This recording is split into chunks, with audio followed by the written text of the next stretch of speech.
What's up, everybody? In the sense of Kaya, we are playing chapter 3 of this amazing game, uh, Sorority Rites. Um, so let's just dive on in. I'll leave a link in the top right. The icon to the previous episode of this game. Um, don't forget to like it and subscribe and watch that one first because you will definitely not know what's happening if you don't watch the beginning of the game. Let's just dive on in.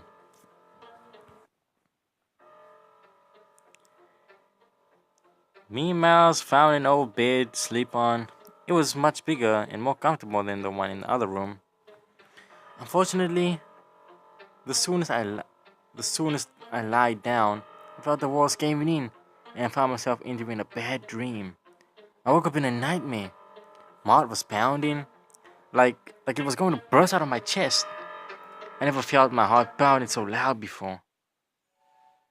In my dream, I saw a dim light shining in the hall as a light as though a light were on in one of the rooms. I made my way down the hall, stopping at the second room on the left. Inside, a teenager girl that was about my age stood crying by a dimly lit fireplace. Who, who are you? I asked, bewildered and frightened. I'm sad, wailed the girl as she turned around to face me. I didn't recognize who I was talking to. I just hear a voice. She was in the dark corner of the room, but I knew it was a girl. I noticed at the same fireplace I saw when I entered this dreaded mansion.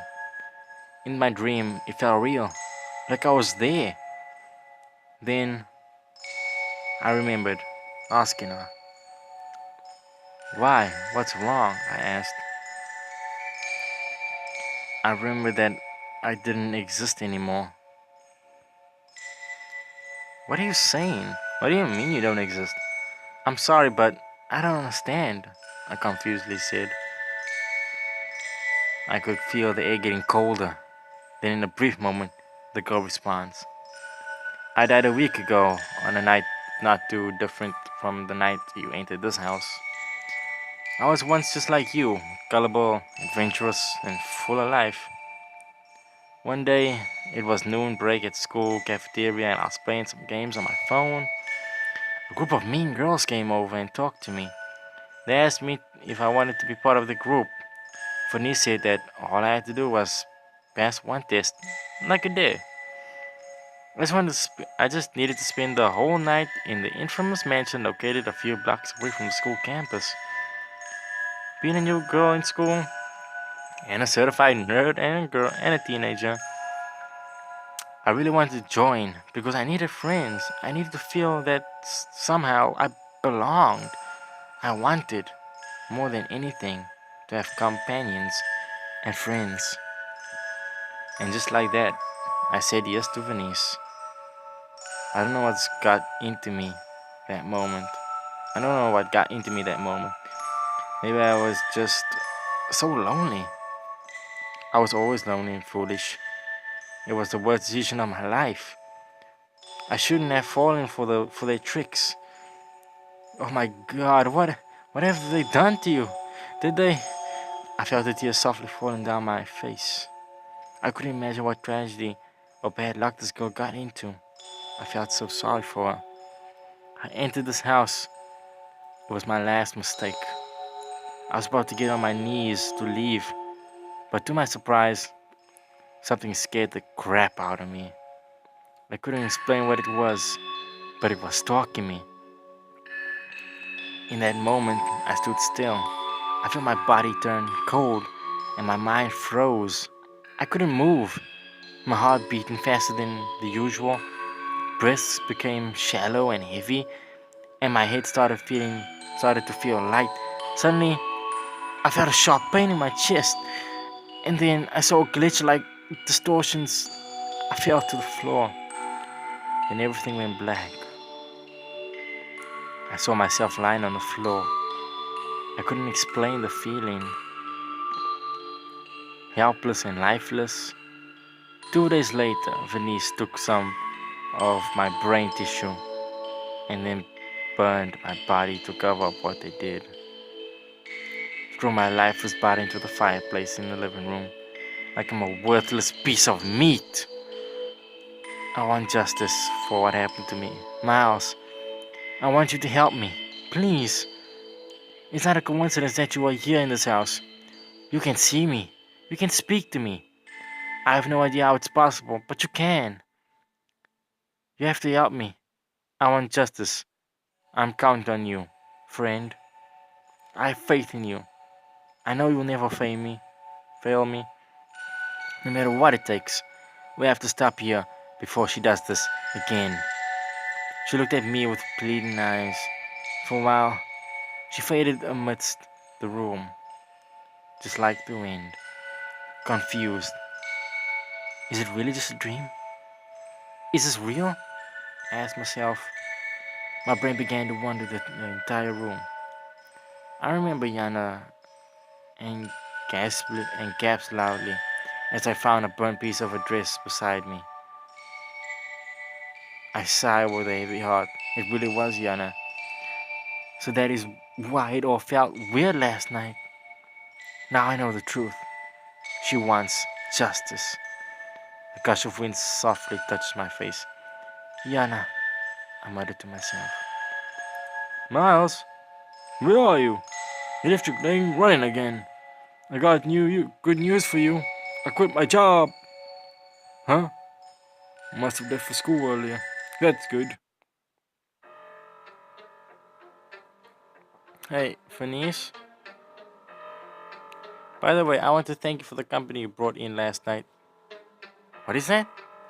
I met a friend of yours last night. Her name is Yana. Huh? I wonder if the certified loser made it through. That nobody doesn't stand a chance. How could you say such things? Yana, Miles, both nobodies and losers. Listen to me. I want to tell you a story, Venice. I hate it too, but we have to spend a little more time for that obnoxious loser. Um, kind of lost here with the role playing here. Oh, okay. So I am now out of the mansion, I assume. No, Venice, you listen to me. I know what you did to Yana. I know everything. You won't get away with it. Yana will never be found. She has no family, no friends. No one will be looking for her. I know the truth. I know what happened to her. For God's sake, Venice. Yana's dead because of your stupid sorority initiation. You don't even care about her. You and your friends moved on like nothing happened. Venice, look at me when I'm talking to you. I don't feel guilty at all. It has to be done. We've been doing this for decades. The family's pleased with our progress. Try telling that to Yana. My gosh, Venice, you're not even listening to me. As expected, Venice ran away to God knows where. Aunt Lilith, I've done it. Another person did because of our plans. This is all. This all better be worth it in the end. I don't think I can go back to school for a while. That feeling was too strange. Was that guilt? No, Venice. You have to be strong. You're doing this for the good of all, for the world, for Uncle. No matter. I have to be strong. I have to get new people tomorrow. I'm going back to the house, and then I will. Whoa! Yeah, Yana, this is impossible. This can't be real. Maybe it isn't. Maybe it's all in your head. You know, I'm not the vengeful type. I thought I was your last victim. I thought it was a mistake. But when you sent Miles in, I knew you'd do it again and again. I have to stop you. Sorry. Oh, and Venice, thank you.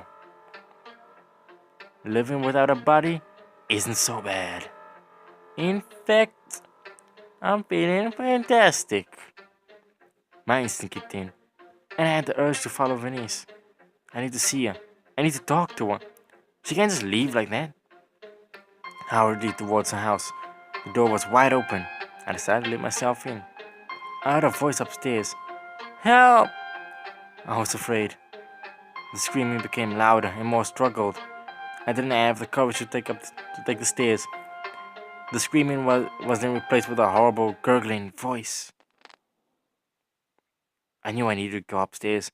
I ran like hell, as fast as I could. The screaming stopped. It went silent. Just when I was about to enter the room, doors were already open. What I saw was the most disturbing sight in my life. Venice was sitting there on a bed. It looked like she died in shock. Her eyes were clouded with a horrific stare. Her clothes hung loosely around her skinny figure, and her face was disfigured in a way words couldn't describe.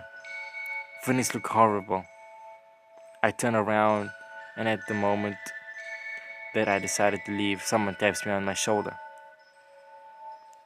Bewildered,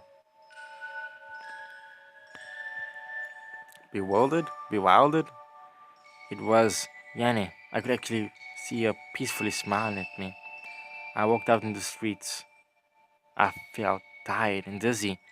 I had a gut feeling that I need to go back to the mansion for the last time. My feet just started walking like it has its life of its own. I had so many questions for Yana, and I couldn't wait another day to ask her about it. And I skipped a part of the story. Damn it, Carl. You can't even do visual novels properly. You can't even speak the English. You're messing up the contents of the game. This is a dope ass story, by the way, guys. Hope you're enjoying it.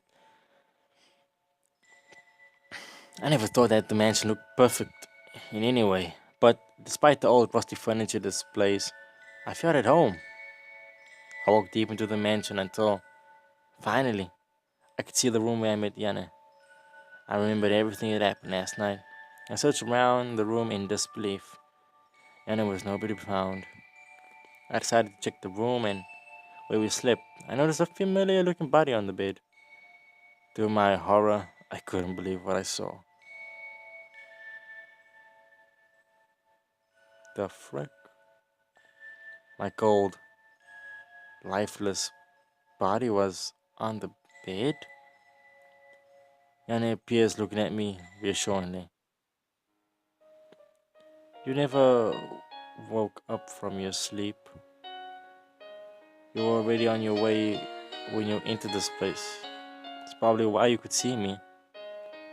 It's gonna be alright. I'm here for you.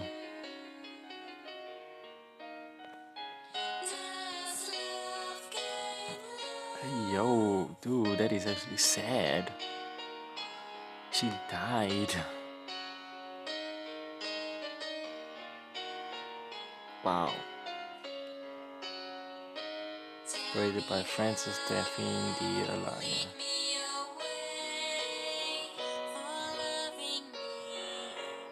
In cooperation with Darius Emmanuel D. Guerrero.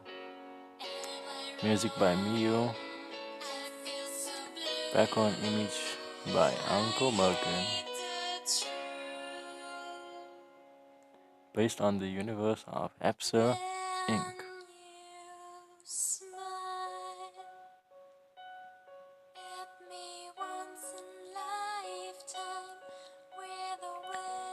She has a beautiful voice.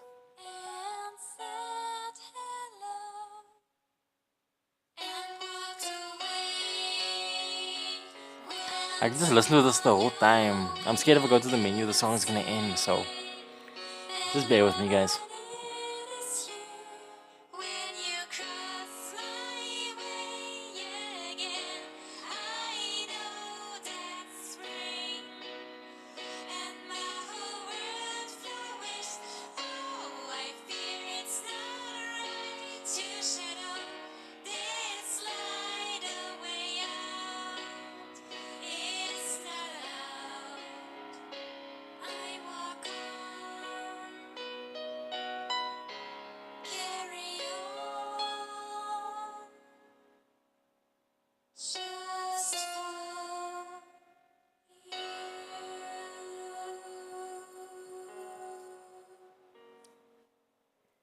I'll definitely leave a review for this game. Man, that was beautiful. 10 out of 10. We'll listen to it again. I will leave a review for you. Definitely. Um, yeah. Oh, there was only 3 chapters? I thought I saw 4. But yeah. So guys, man, that was a hell of a game though. Whew. I enjoyed it, to be honest. Wow, wow, wow. That story. Oh man. I kind of feel sad for what happened to Miles. Oh, Miley's. Um, really feel sad for. Did not see that coming. That's a good storyline. That's a good way to write a story without even expecting it. But it was a bit confusing with the transitions, on from the mansion to the high school. That was a bit confusing. But yeah, um, I liked the game. I liked it. I can't wait to play Last Yandere. And whew, boy, oh boy, oh boy, I can't wait. I'm excited. I think I'll play it right after this. I have to go make myself something to drink so I can get my throat ready for this visual novels. Loved the game. Not gonna lie, I really did. Only problem was the transitions from that spot and a few parts where the text was a bit confusing. But nonetheless, it was good. So, hope you guys liked this video. If you did, please subscribe and check out this game. I'll leave a link in the description for you guys, and uh, I'll also be reviewing this game. Um, So give it a try, guys. If you're into visual novels, if you're not into visual novels, and if you want to get into it, you should really start with this game. This is actually a good story, like a good one, but too short in my opinion. Um, but I still think it was good, and hopefully, the last Yandere, you know, lives up to this. I love how they left the little hint in of Derry.exe in the beginning of this game. That was cool. I like that. Um, Weird how it turned out to be totally different to the screens of that, and I see why it said coins because the demo said coins, but it shows gems in that game. So, um, well done for you, Epsa and uh, Darius. What's your name again? The Darius. God damn it! Man, I'm bad at names, but I know Mr. Guerrero. Well done, dude. So I hope you liked this video. If you did, please share it to your friends and on your pages and on Twitter and wherever you can. Subscribe if you're new and you want to see more. Comment in the section. Comment in the comment section below if you enjoyed the storyline as much as I did. And I will catch y'all in the next one. Peace.